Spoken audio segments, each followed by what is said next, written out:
What exactly does it mean that there's math concepts, old math knowledge? Where are those requisitions? Where are those libraries? In this video, I'm going to talk about that.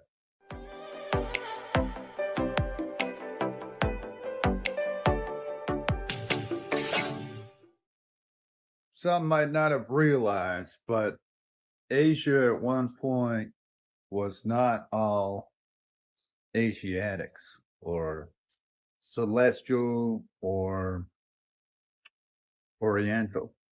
At one point, there were many people living there. And due to that, the amount of math and ideas and things that fluctuated there were colossal. Kind of like the vaccine story, but that was the Imperial City.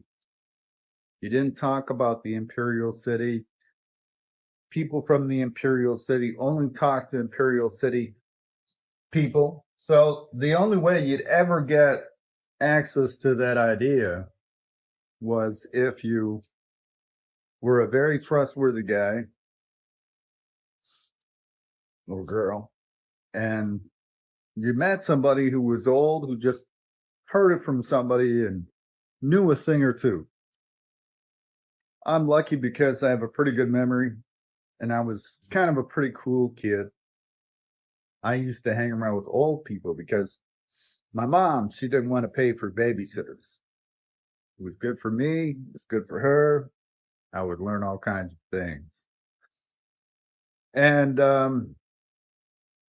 mean, I'm not saying I met people who lived in the Imperial City or anything, but these are interesting ideas. I heard they had all kinds of technology of different kinds, dazzling arrays, especially mathematics. Makes me think, realizing that the academics that our students have available to them, in my opinion, is lacking. When it's so surprising that a bit of linear algebra or something like calculus, when I throw it out there, the people are so surprised. You know, it's like digital signal processing code that I'm used to works on a phone calculator. So why can't the average person be using it? I don't get it. If it works in a phone, then keep it in academia. It's very important. And why it's so important to me is because I know that programs, for instance, like Excel or some kind of derivative or alternative, especially one that allows the color coding of parenthesi, right? Allows you to quickly look at a string, right? A string with many different features, and then, like a database, will show you the automatic result. That is something which would be pivotal, and I mean that, for people working with money. I've made a video before talking about how it might help people who price products for grocery stores to be able to predict what will sell, what won't. Insurance won't back you forever. The banks are taxed right now. There's no way grocery stores are going to be able to collect on the deficit that they've been hoarding. And there will come a time when the banks will say to the grocery stores that, frankly, they're being irresponsible with the pricing models. You better bet it. You better believe that, because honestly, there are too many people these days. They've got a car. They've got two cars. Single people with two cars. Doesn't matter where your bills are at. Where will they be in 2 years? Not everything is perfect. Not everything is finite right now. We're living well, sure. But we still might have job transitions. We still might have challenges in our life. There are still unexpected moments right now. And it's just the same for grocery stores. Practically the only thing that's going to save them is to be able to use linear algebra and calculus, to have a great big wide laptop on a cart as they walk around a model store, like in probably their main branch city, and price everything out, and then automatically be able to look at a list like Excel, color coded, so that they can see all the districts and regions and previous sales and what that means to the numbers, so as to be able to develop flyers and pricing models that they think will be the most efficacious. That is forward thinking. And that is why, in my opinion, banks are going to be looking at these pricing models and have been, and frankly, can see irresponsibility. They cannot constantly insure everyone. How long are we going to be hurting the banks? Probably forever, until they all have to foreclose, until they all have to default. And that is the truth. Money is not infinite. It is not infinite. And that is a serious issue. But when I talk about things like Imperial technologies, we're also talking royals. We're also talking other means of math, matrices, native math. There are so many maths which frankly are not irregular. And the reason I say they're not irregular is because they don't need to be balanced. They're completely compatible with our existing math because it is balanced. It's only if it's on a non-standard grade or non-standardized system or is missing some kind of functionality, like there are certain maths that only have divide, add, and subtract, right? And when you think about that without the multiplier, boy, that would be really hard to do, wouldn't it? And that's why I thought about the divide hack as well that I come up with. But if that were available to our students in school, the amount of ideas that we would have would be limitless. And here's what I'm going to point out that makes me see, that makes my bones chill, that makes my stomach turn. Just look at the cars. Look at the cars that Asia is putting out right now. You see the weight of these cars? Don't get me wrong, I'm not pushing negativity. If anything, I'll say, wow, are they ever pushing out a lot of steel? And when I say steel, look at how raw the Kia vehicles are. Look at how raw that stuff is. Doesn't matter the grade.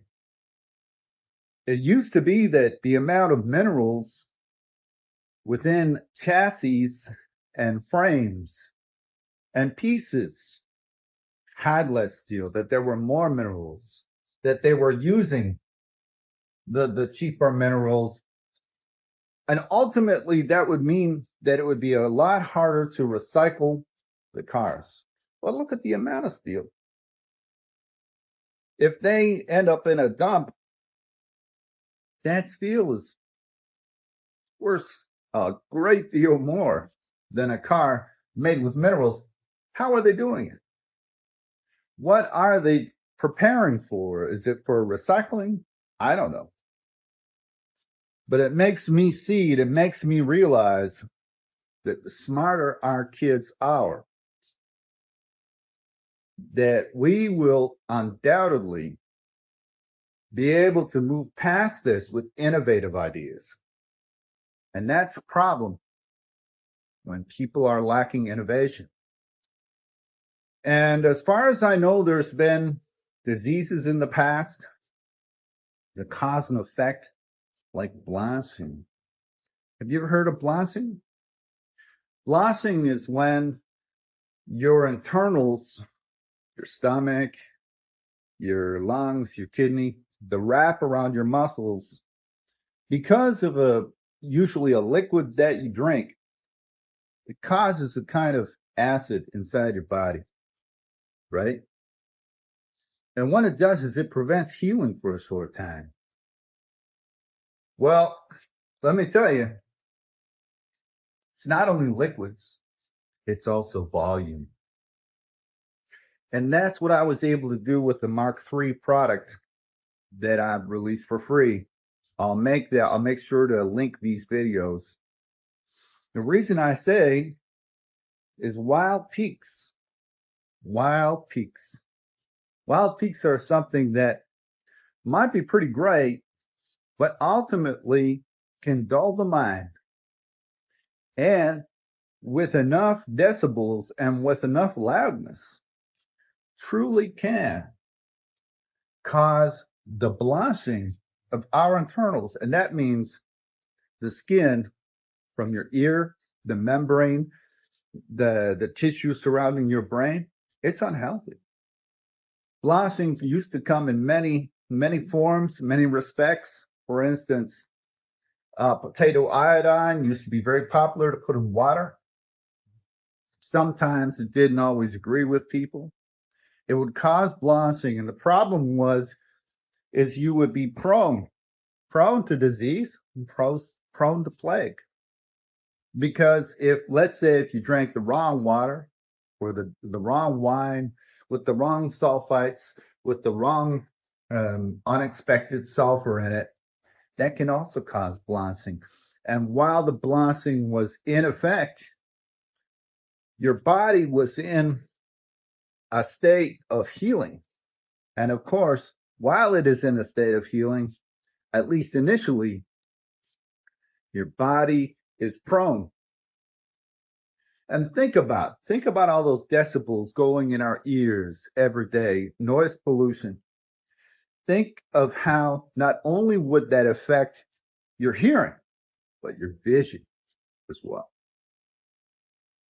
How many Imperial technologies, whether Asian, whether Western, whether European or African, are we not exploiting?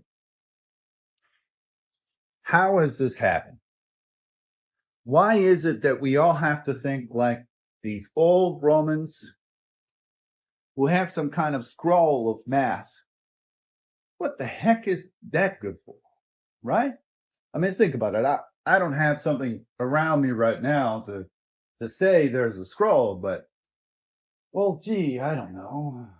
Here, I got this. I got this welcome mat.